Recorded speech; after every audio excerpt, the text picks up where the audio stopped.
आगे बढ़ते हुए बात भोपाल की करेंगे। देर रात सीएम डॉक्टर मोहन यादव ने एक अहम बैठक ली है। सीएम हाउस पर देर रात सीएम का एक्शन दिखाई दिया। यूनियन कार्बाइड पर इमरजेंसी बैठक हुई है। कोर्ट के सामने रखेंगे जनभावना हालात। पीथमपुर में नहीं जलेगा यूनियन कार्बाइड का कचरा, बैठक में ये सब सामने आया है। इंदौर के पीथमपुर में भोपाल की यूनियन कार्बाइड फैक्ट्री के जहरीले कचरे को नष्ट करने का जमकर विरोध हो रहा है। पीथमपुर के अंदर हमारे कई बंधुओं को ये थोड़ा सा घटना के बारे में सही तथ्य की जानकारी न होने के कारण से कहीं कोई ऐसी स्थिति बनी जहां अलग अलग प्रकार से अफवाहें फैलाई गई। तो हमने आपातकालीन बैठक बुलाई और इस आपातकालीन बैठक में विस्तार से सुप्रीम कोर्ट और हाई कोर्ट के दिए गए सभी प्रकार के शपथ पत्र और सभी प्रकार की कार्रवाई से हमने माननीय हमारे दोनों डिप्टी सीएम श्रीमान जगदीश देवड़ा जी, श्रीमान राजेंद्र शुक्ला जी, माननीय हमारे प्रभारी मंत्री वरिष्ठ नेता माननीय कैलाश विजयवर्गीय जी, हमारे माननीय सांसद श्रीमान विष्णुदत्त शर्मा जी जो भाजपा के अध्यक्ष भी, हम सब ने मिलकर के अधिकारियों से पूरी बात समझने के लिए आपातकालीन मीटिंग बुलाई।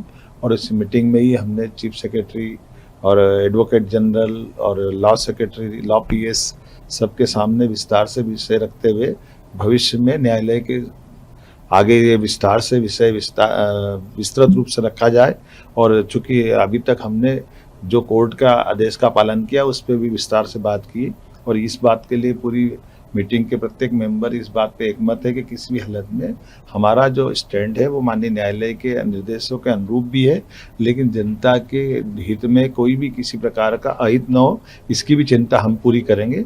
हमारी सरकार इसके लिए प्रतिबद्ध। और इस खबर पर ज्यादा जानकारी के साथ भोपाल से न्यूज है डिजिटल अनिरुद्ध सोनोने लाइव हमारे साथ जुड़ गए हैं। अनिरुद्ध, पीथमपुर में बवाल के बाद जो तस्वीरें वहां से सामने आई, बेहद चिंताजनक तस्वीरें कही जा सकती है।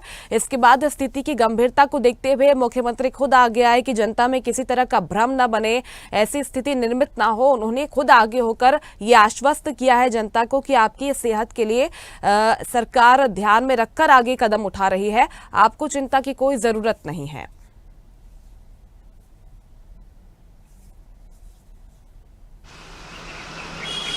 देखिए, पीथमपुर में जो यूनियन कार्बाइड का केमिकल वेस्ट जलाने की जो कोशिश की जा रही है उसका हर और विरोध हो रहा है। और जहां तक बात करें तो पिछले ही दिनों भोपाल की यूनियन कार्बाइड फैक्ट्री से 337 मीट्रिक टन कचरा देर रात को रवाना किया गया, जो कि सुबह भोपाल से पीथमपुर पहुंचा। और पीथमपुर में इस कचरे के पहुंचते से ही न केवल वहां के पीथमपुर के औद्योगिक संगठन बल्कि जनता और आसपास के निवासी और किसान भी इस कचरे को वहां जलाने का, राम की एनवायरी का जो संयंत्र है वहां जलाने का विरोध कर रहे हैं। और कल दिन भर इसको लेके हंगामा होता रहा और इस हंगामे के कारण देर रात को मुख्यमंत्री डॉक्टर मोहन यादव ने भोपाल में एक आपातकालीन बैठक बुलाई। इस बैठक में मुख्यमंत्री के साथ सारे ही आईएएस अधिकारी, आला अधिकारी, पुलिस के डीजीपी और दोनों डिप्टी सीएम राजेंद्र शुक्ला और जगदीश देवड़ा भी शामिल थे। और इंदौर और मालवा निमाड़ के बड़े नेता कैलाश विजयवर्गीय भी बैठक में शामिल रहे। तो देर रात को मुख्यमंत्री ने भोपाल में अपने निवास में आपातकालीन बैठक बुलाई और ये इमरजेंसी बैठक देर रात तक चलती रही, जिसमें फैसला किया गया कि कोर्ट के आदेश के बाद ही जो राम की एनवायरी पीथमपुर में कचरा जलाने का काम शुरू होगा। हालांकि अभी ये बिल्कुल प्रारंभिक स्टेज में कचरा गया ही था कि उसका विरोध हो गया। और विरोध में कल जो उग्र प्रदर्शन हुए वहां 2 लोग खुद को आग से जलाने की कोशिश में गंभीर रूप से घायल भी हुए। और मुख्यमंत्री ने कहा कि हमारी सरकार पूरी तरह से संवेदनशील सरकार है, पूरी जांच पड़ताल करके विशेषज्ञों की राय लेके कोर्ट के आदेश पे ही भोपाल की यूनियन कार्बाइड फैक्ट्री से केमिकल वेस्ट को पीथमपुर भेजा गया है। तो अब ये पूरा मामला वापस न्यायालय की शरण में। मुख्यमंत्री ने कहा कि वे न्यायालय के आदेश का ही सम्मान करेंगे, उनकी सरकार संवेदनशील है और जो घायल हुए हैं इस विरोध प्रदर्शन में उनके प्रति भी उन्होंने संवेदना जताई है कि वो जल्दी से ठीक हो और आने वाले समय में ये कचरा कोर्ट के आदेश पे ही जलेगा। और पीथमपुर में भी जो धरना दिया जा रहा था वो धरना अब समाप्त हो गया है और लोगों की भी अब उम्मीद है कि सरकार सही फैसला लेगी और कोर्ट के निर्णय पे ही सारा आगे की कार्रवाई होगी। हालांकि भोपाल की यूनियन कार्बाइड फैक्ट्री से लगभग 40 साल पुराना ये कचरा कोर्ट के आदेश पर ही इंदौर के पीथमपुर भेजा गया था।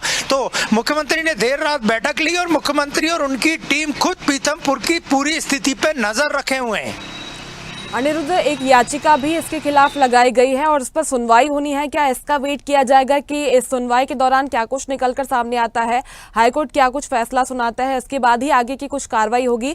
और जो कुछ कचरा भोपाल में बचा हुआ है, क्या वो अभी रोका जाएगा या पीथमपुर ले जाया जाएगा आगे?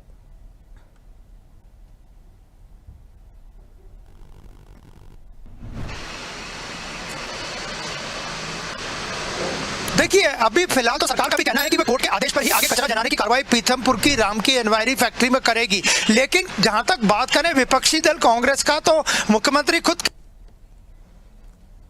कह चुके हैं कि कांग्रेस पार्टी इस पूरे मामले पे राजनीति कर रही है, जबकि कांग्रेस पार्टी ने इस मामले में सरकार को घेरते हुए, सरकार के गैस राहत विभाग को घेरते हुए भ्रष्टाचार के आरोप भी लगाए हैं कि इस कचरे जलाने की आड़ में वहां पे कुछ अन्य कार्य भी हो रहे हैं जो कि भ्रष्टाचार की सीमा में आते हैं। तो सरकार इस पहलू पे भी ध्यान दे रही है और भारतीय जनता पार्टी का थिंक टैंक आरएसएस भी इस पूरे मामले पे नजर रखा हुआ है। हालांकि पहले भी 1984 में जो गैस हादसा हुआ था उसके 40 साल बाद ये कचरे का मामला वापस उठा है और कचरा भोपाल से निकल के पीथमपुर पहुंचा है। लेकिन इसके पहले भी तमिलनाडु में, गुजरात में, यहाँ तक कि जर्मनी में भी कचरे को जलाने की या नष्ट करने की बातें उठी थी, वहां की कार्य योजना बनी थी, लेकिन उन पे अमल नहीं हो पाया। तो अब ये पूरा मामला जो मुख्यमंत्री ने खुद इसको संज्ञान में लिया है, उनका भी यही कहना है, उनकी टीम का कहना है कि कोर्ट के आदेश पर ही आगे की कार्रवाई होगी। उन्होंने लोगों से भी आह्वान किया है कि लगभग 1200 डिग्री सेल्सियस में जलाने जाने वाले इस कचरे से आसपास के पर्यावरण को कोई नुकसान नहीं होगा। सरकार पूरी तरह से